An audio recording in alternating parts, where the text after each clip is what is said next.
Dobrodošli nazaj v našo družbo. Tako je, čas je že za prvi gosti in seveda, ker je danes petek, je najprej čas za rubriko Dobro z dobrim, kjer se predstavljajo dobre krožne zgodbe. In tokrat z menoj v studiu Lenka Puh in Petra Grmek-Grin, Zavod Trast in Zavod Jazon.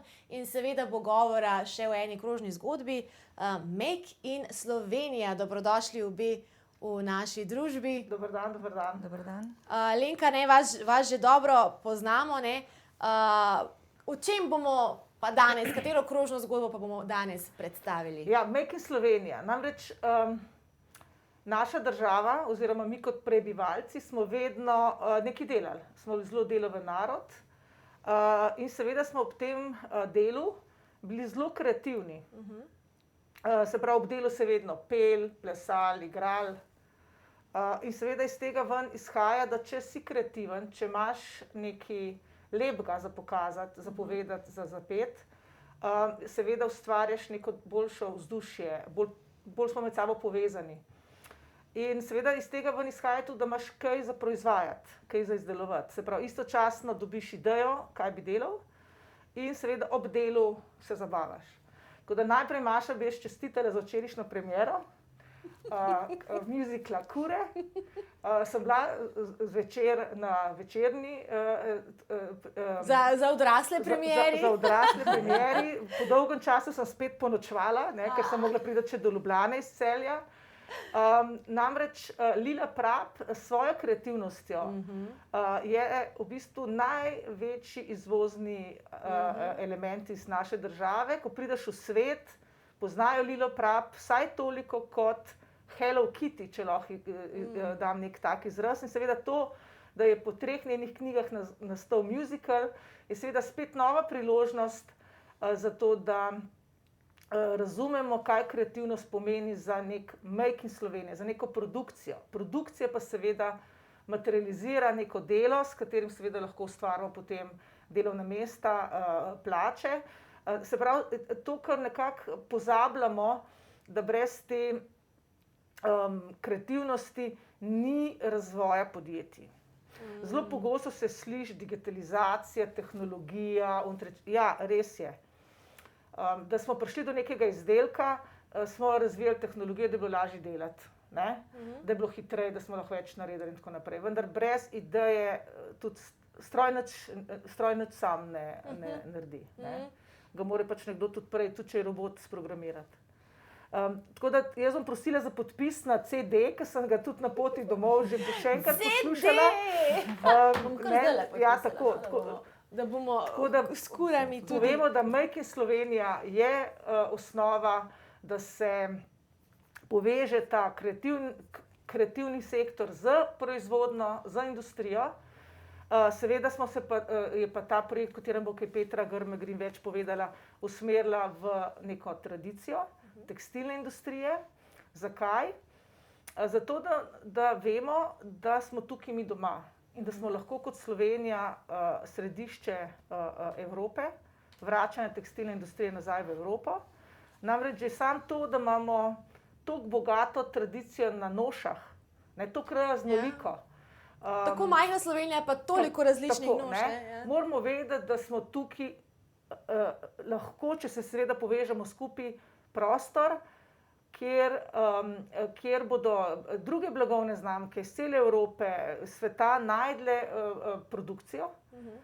Ne tisto masovno produkcijo, ampak to bo limited edition, manjše količine. Seveda to pomeni, da smo lahko mi nosilci, da se hitra moda spremeni nazaj v to počasno modo.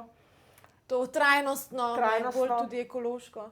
In tisto, kar jaz vidim tudi tukaj, je to, da če so nam že vsi sosedi, Avstrijci, Hrvatje, Italijani, Madžari odvzeli neke odpadke, druge, v smislu, da so v krožnem gospodarstvu vodili nekaj v ponovni uporabi in tako naprej, da smo nekako tukaj vmes kar pustili, da nam odpeljejo vse stran, dokler se je pač to splačalo.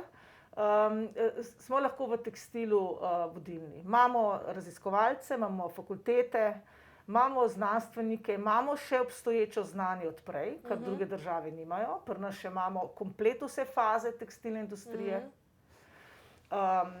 in na naravnih materialih, in na tehnoloških materialih. In mislimo, da je ta priložnost toliko velika, da bomo v povezovalnici na Gornjem trgu absolutno odprli vrata vsem, ki bodo imeli karkoli za pokazati na tem področju. Fenomenalno. Pa mogoče, preden nadaljujemo takole s tole temo, pomemben del te zgodbe je tudi vajino poznanstvo. Brez tega sploh ne bi vsega skupaj bilo. Kje ste se videti spoznali, kako ste se povezali in kaj vse ste že ustvarili? Na poti. Ja, mi smo se spoznali v kombiju. Ja, v kombiju. Kombiju. Bilo je, ne vem, ne dolgo potem, ko sem se vrnila iz Anglije nazaj v Slovenijo. Jaz sem namreč v Londonu živela in delala 12 let v tekstilni industriji. Moj background ozadje, jaz sem oblikovalka. Sem pa tako v zadnjih letih vedno več delala kot svetovalka z kreativci, predvsem londonskimi brendi, in jih povezovala s slovensko industrijo. In tako nekako drugi nadimek, ki mi ga je Lenka dala takrat na licu mesta, je bilo v kombiju. Brexit emigrant, kar je tudi res. Kdaj je bilo to? 3 leta nazaj. Ja, 3 leta nazaj. 3 leta nazaj. 2018. Ja, s tem, da je treba vedeti, da smo šli v Prato, to je eno veliko mesto v Italiji, ki je zelo znano po tekstilni industriji, na srečanje tekstilcev iz cele Evrope. Namreč jaz sem po nič po sreči, ampak kar smo že na tem področju predelali, bili v velikem projektu evropskem Horizonu Social Lab. Se pravi, kot tisti, ki tekstilno industrijo povezujemo z družbenimi inovacijami. In ko so tekstilci iz cele Evrope prišli v Slovenijo, so bili čisto šokirani, ker smo mi seveda jim naredili razstavo. Ne morem reči, da je bila to tekstilna umetnost, ampak je bila pa tekstilno-podjetniška umetnost. Predstavili smo jim tekstilni turizem, predstavili smo jim ponovno uporabo na tekstilu, urban plenty lončke, v glavnem 4 čist področja, ki tekstilci sploh prej pomislili niso, da se jih tičejo. No, in po tistem smo v naslednjem projektu Creative Wear bili pa že kot partnerji in smo bili v bistvu tisti, ki smo tekstilnemu sektorju v Evropi prinesli družbene inovacije. In zelo zanimivo je bilo, da ta Creative Wear projekt, na katerem je pol Petra tudi sodelovala z nami bolj tesno, so vsi meni govorili, joj, kako težek projekt. S kreativci se bo treba ukvarjati, ker so večinoma industrija, znanstveniki, kemiki. Jaz sem rekel, jaz pa bom končno plačana za to, da uživam. Kako različni pogledi. In je bilo v bistvu tako, da kadarkoli smo prišli skupaj, so bili vsi okoli mene, Lenka, kaj misliš to tret? In vsakič do naslednjega srečanja so oni v svoji državi najdel podobne osebke, kot so bile midve.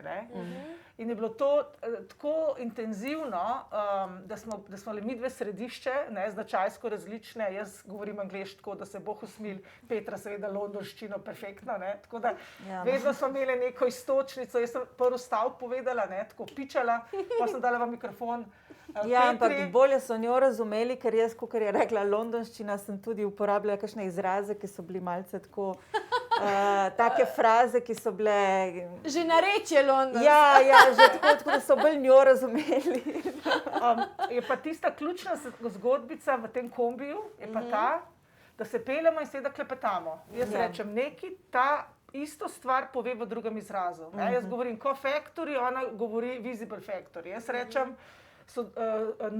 nakup z namenom, ona reče pač, v glavnem, čisto vse strateške misli, samo druge izraze so uporabile, imela ona v svojem poslovnem modelu, vi pa v našem modelu. In kar naenkrat jaz dobim SMS od svoje nečakinje, kje si teta? Jaz rečem, kako, kaj, peljem se v Prato. S kom si v kombiju? Jaz rečem, zakaj, ne vem, kaj, zdaj ti napišem 6 ljudi, kdo je v kombiju. In pa moja nečakinja, ki je startupovka Barbara Sorčič, ki ima firmo Swimsor, je bila Petra njej že mentorica, brez da bi se mi dve poznali. Ja. In seveda, ko je prišel do nekih debat. Ja, ona je omenjala, ne, ko smo govorili o materialu, ne, pri kopalkah v glavnem material je izredno pomemben, ne, in sem ji omenjala, kakšne so te trajnostne opcije, ne, da se v Sloveniji proizvaja recimo material, ki je izdelan iz recikliranih ribiških mrež. Ne.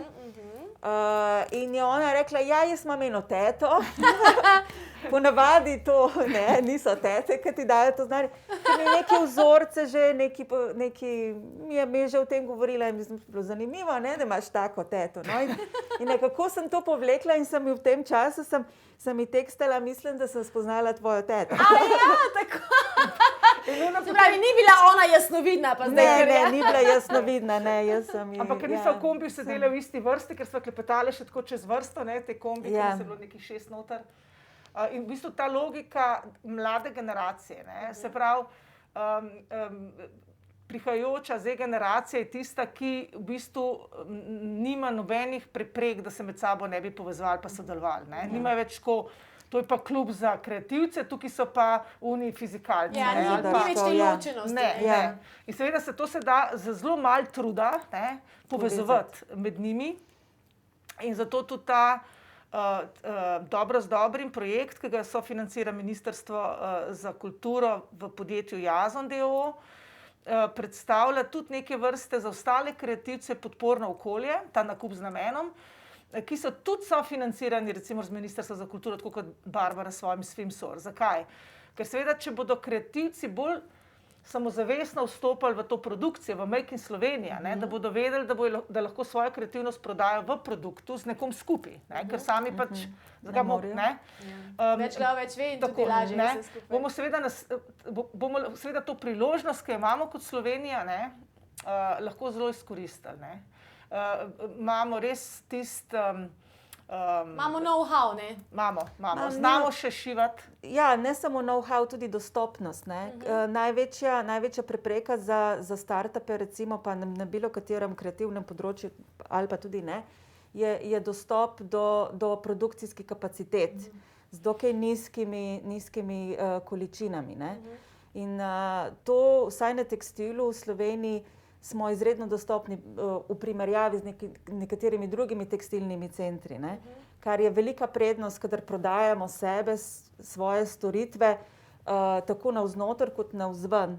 Je ta dostopnost, hkrati visoka kvaliteta, seveda ta know-how, se pravi, tukaj je lahko nek produkt ne samo produciraš, ampak ga sooblikuješ, pomagaš razviti s kreativcem samim, se pravi, prodajamo svoj know-how, ne samo kapacitete, in to za dostopno ceno. Ne poceni, ampak to je razlika, poceni ali pa dostopno. In je zmeraj ta, še posebej, kadar se gre za startupe, ko morajo nekako prevagati, kakšno količino morajo nabaviti za to, da dobijo ceno, izdelek po ceni, ki jim še omogoča rast v bistvu podjetja, smo tukaj precej v prednosti, ker jim omogočamo to, da jim ni potrebno vlagati v velike količine, ne vedoč, če bojo lahko sploh to na trgu prodali, če bo izdelek uspešen. No, več vsem skupaj bomo mi povedali še po oglasih. Zdaj bomo za nekaj trenutkov si oddahnili, odšli v oglase. Po oglasih pa nadaljujemo z Lenko in s Petro, z njuno zgodbo, kaj se sta že ustvarili in kaj se še bosta. Se gledamo. Dobrodošli nazaj v našo družbo. Ja, še vedno smo v rubriki Dobro z dobrim, še vedno imam dve super gosti. To sta Lenka Puh in Petra Grmek-Grin. Lepo dobrodošli ponovno v našem studiu. Izvedeli smo, da se je vse začelo, vajina skupna pot tudi v kombiju. Kako pa se je vse skupaj nadaljevalo in kako ste prišli danes do sem in do Make in Slovenija modela?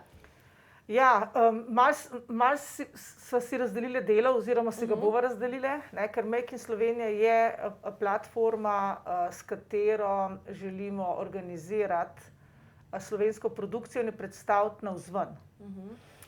Jaz osebno in naša ekipa bo pa poskušala tudi to predstaviti navznoter. Se pravi, mi kot posamezniki moramo oziroma je priporočljivo, da podpremo neko prizadevanje, zaradi katerega bomo vsi kot država, kot narod lahko ujeli neko priložnost. To pomeni, da smo mi kot posamezniki, potrošniki, kot kupci, tisti, ki podpremo, investiramo v neko tako gibanje.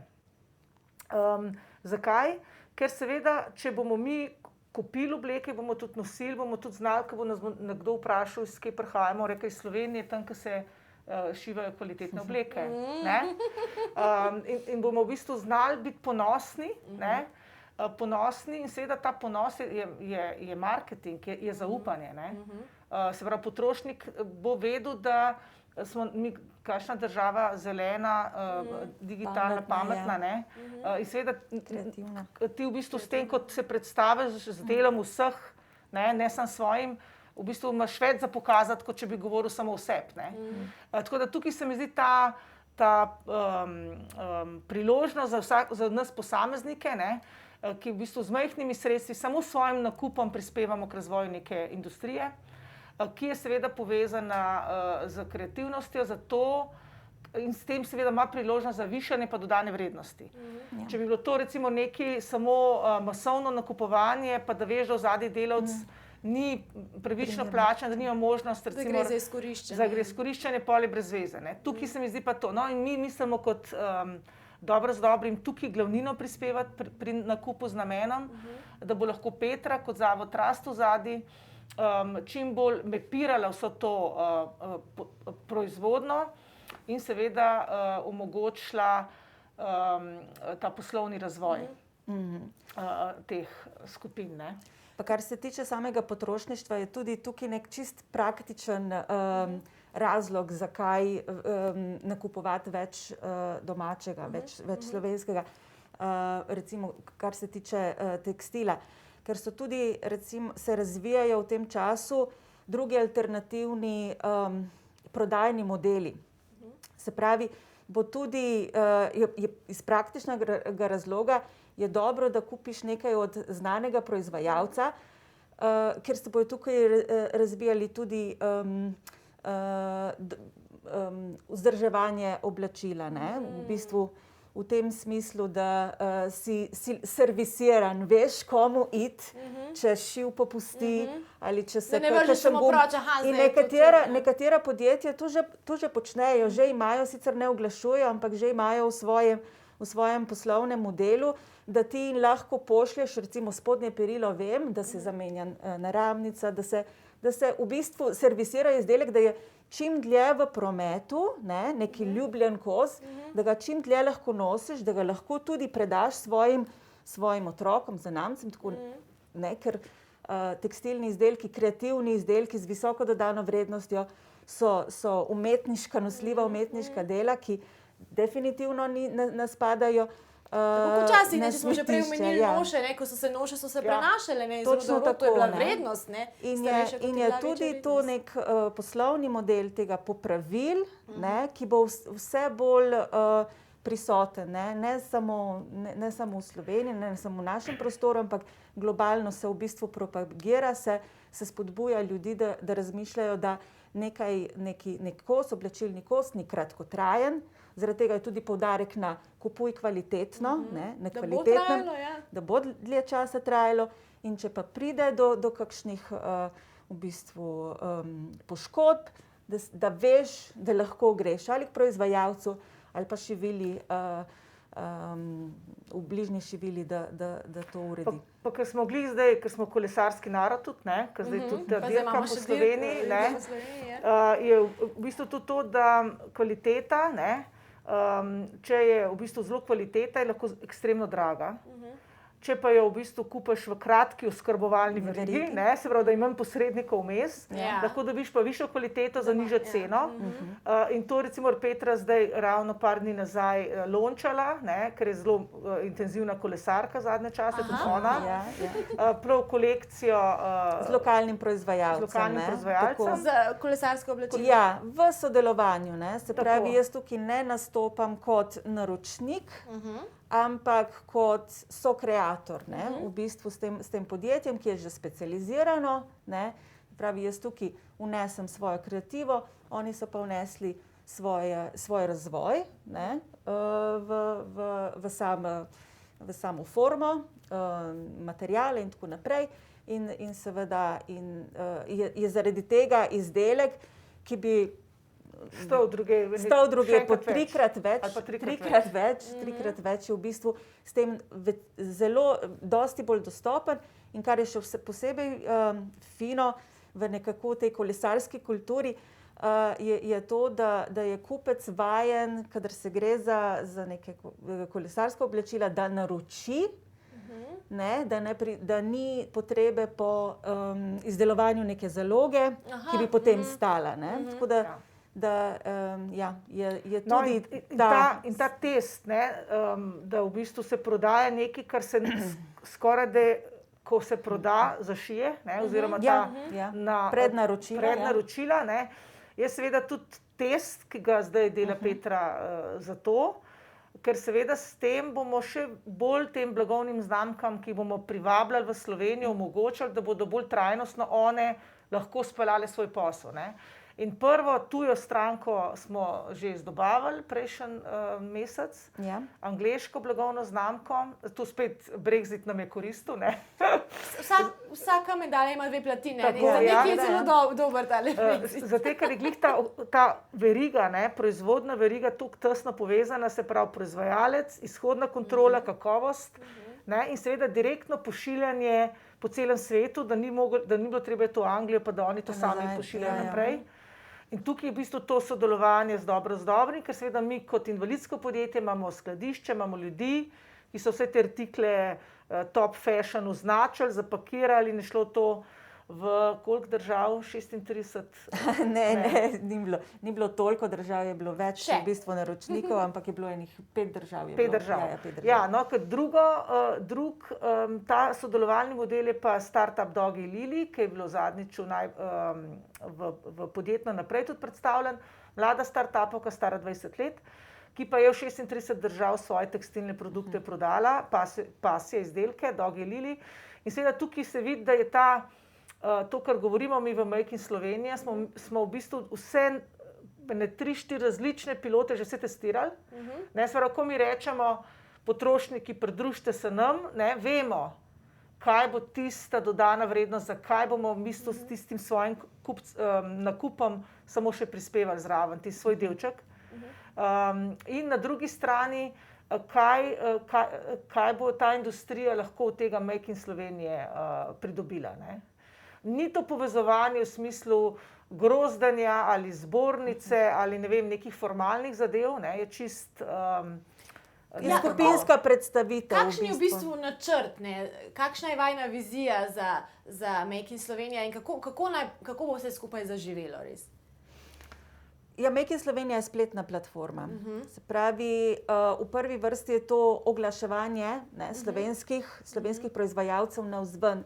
Ne samo slovenskih proizvajalcev. Da se da glas, ne? Ja, seveda, ne. Ne samo slovenskih proizvajalcev, ampak Slovenije kot destinacije, ne samo za razvoj, za produkcijo, ne, ampak tudi nekako tudi industrijski turizem zraven, ne.